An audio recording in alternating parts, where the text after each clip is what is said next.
First time we are hearing from the first responders who found the baby boy. As MTN's Augusta McDonald reports now, one deputy told the media his fatherly instincts took over. It had been a long, exhausting night for Ross Jessup. Search crews desperate for leads hiked late into the night, coming across debris, footprints, but no baby. Jessup says he followed his gut, but prepared for the worst. And I just asked him, I said, Nick, will you be willing to walk up the mountain with me? He's like, yeah, absolutely. We walked up a ways, about ready to the top of the crest of the hill, and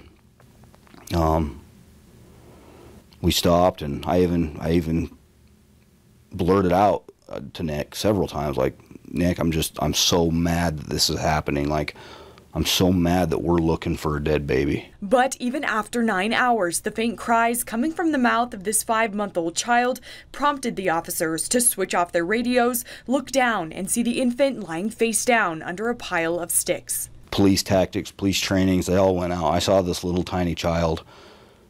My father instincts kicked in, and I picked him up, scooped him up. We swallowed him in a down coat and a beanie hat, and I just held on to him. He says the baby was coughing and spit sticks out of its mouth. He was alert, but he just seemed comforted. He did. He peered into my eyes, and I peered into his eyes. I gave him kisses on the forehead, and I looked at him, and I couldn't thank the Lord Jesus enough. I was just so happy. The infant was taken to the hospital, where this photo was taken of its small hand clutching the finger of Captain Bill Burt, who says the baby wouldn't let go while it drank 3 containers of Pedialyte supplements. In Missoula, Augusta McDonald, MTN News.